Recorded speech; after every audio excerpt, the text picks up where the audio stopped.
সবাই কেমন আছো? আশা করি ভালোই আছো। আমিও একটু ভালো আছি। বন্ধুরা, আজকে তোমাদের খুবই কম তেল মশলায় দারুণ একটি রেসিপি শেয়ার করব। রেসিপিটি সাধারণ হলেও খেতে কিন্তু অসাধারণ লাগে। আজকে তোমাদের বানিয়ে দেখাবো শোলা কচু রেসিপি।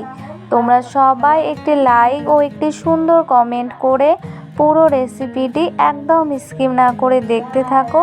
আশা করি তোমাদের খুবই ভালো লাগবে। এই দেখো বন্ধুরা, কত বড় শোলা কচু।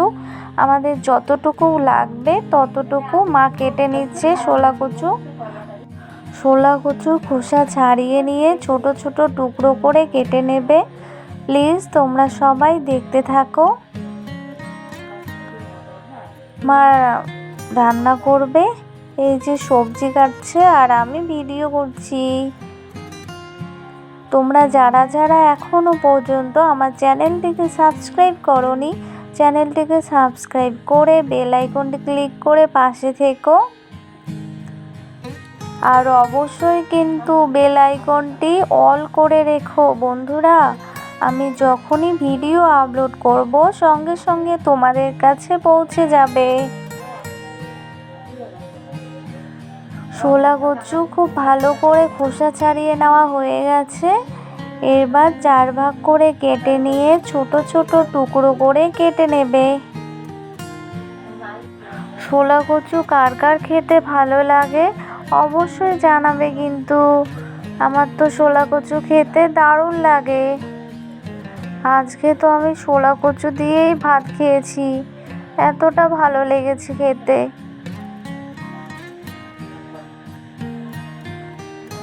তোমরা একদম স্কিপ না করে অ্যাড সহ পুরো রেসিপিটি দেখে নিও বন্ধুরা। এভাবে করে শোলা কচু কেটে নেবে। শোলা কচু কেটে নেওয়া হয়ে গেছে। এবার মা জল দিয়ে পরিষ্কার করে ধুয়ে নেবে। এবার এখানে শিলনোড়ার মধ্যে 1 চা চামচ গোটা জিরে আর একটুখানি পেঁয়াজ নিয়েছে। এরপর পেঁয়াজ আর গোটা জিরে মা বেটে নিচ্ছে। প্রথমে গোটা জিরে বেটে নিচ্ছে, তারপর পেঁয়াজও একসাথে বেটে নেবে। আমার রান্নার ভিডিওগুলি তোমাদের কেমন লাগে অবশ্যই জানাতে ভুলবে না। এখন পেঁয়াজ আর গোটা জিরে একসাথে বেটে নিচ্ছে। পেঁয়াজ আর গোটা জিরে বেটে নেওয়া হয়ে গেছে। কড়াই গরম হয়ে গেছে। এবার কড়াইতে দিয়ে দিল সর্ষের তেল। তেল হালকা করে গরম করে নিয়ে তেলের মধ্যে মা দিয়ে দিল 5টি চেরা কাঁচা পাকা লঙ্কা আর একটুখানি পেঁয়াজ কুচি। এবার এখানে দিয়ে দেবে সামান্য একটুখানি 5 ফোড়ন। এবার নেড়ে নিয়ে পেঁয়াজ লঙ্কা হালকা লালচে করে ভেজে নেবে।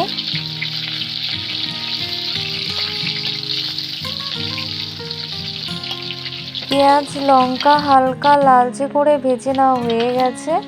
এরপর কেটে পরিষ্কার করে ধুয়ে রাখা শোলা কচুগুলো দিয়ে দিল। এরপর সব কিছু খুব ভালো করে নাড়িয়ে নিচ্ছে।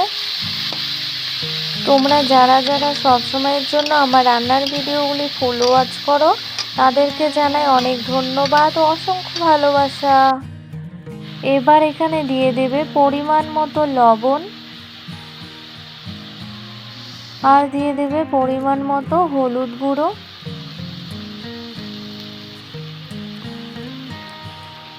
এরপর সব কিছু খুব ভালো করে নেড়ে নিয়ে শোলা কচুগুলো 2-3 মিনিটের মতো জাল করে হালকা করে ভেজে নেবে। এই শোলা কচুগুলো কিন্তু একদম মুখে ধরে না, গলা চুলকোয় না, আর খেতেও দারুণ লাগে বন্ধুরা। তোমাদের কার কার ভালো লাগে খেতে অবশ্যই জানাবে। এবার এখানে জিরে আর পেঁয়াজ যে শিলনোড়ায় মা বেটে রেখেছিল দিয়ে দিল। এবার বাটি ধুয়ে একটুখানি জল দিয়ে দিল। এরপর সব কিছু খুব ভালো করে নেড়ে নিয়ে মশলা সহ শোলা কচু খুব ভালো করে কষিয়ে বা ভাজা ভাজা করে নেবে। তোমরা এখানে কাশ্মীরি লাল লঙ্কা গুঁড়ো দিতে পারো। এখানে কোনো কাশ্মীরি লাল লঙ্কা গুঁড়ো আজকে দিইনি। রান্নার কালারটা এরকমই ভালো লাগছে দেখতে, সেজন্য আর কাশ্মীরি লাল লঙ্কা গুঁড়ো দিইনি। মশলা সহ ছোলা কচু খুব ভালো করে কষিয়ে নেওয়া হয়ে গেছে, একদম ভাজার মতো করে। এরপর এখানে 1 গ্লাস মতো জল দিয়ে দেবে।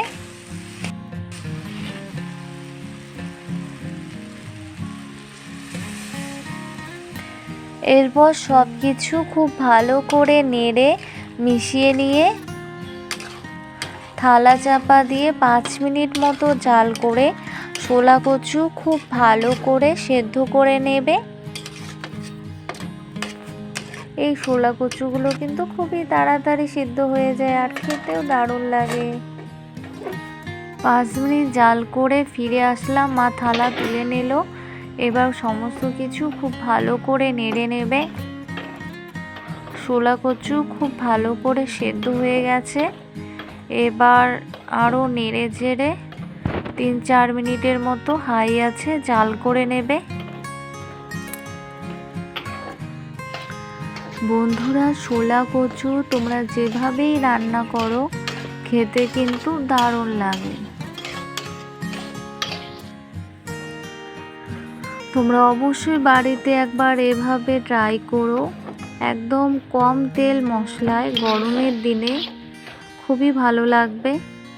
ছোলা কচু রান্না একদম কমপ্লিট। এবার জাল অফ করে নামিয়ে নেবে।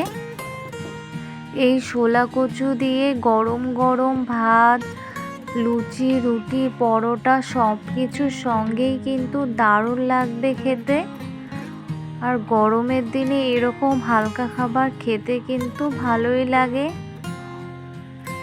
এই গরমের দিনে কম তেল মশলায় ছোলা কচুর রেসিপিটি দেখে যদি তোমাদের ভালো লেগে থাকে তাহলে অবশ্যই ভিডিওটিতে লাইক, কমেন্ট এবং শেয়ার করবে এবং অবশ্যই চ্যানেলটিকে সাবস্ক্রাইব করে বেল আইকনটি ক্লিক করতে ভুলবে না।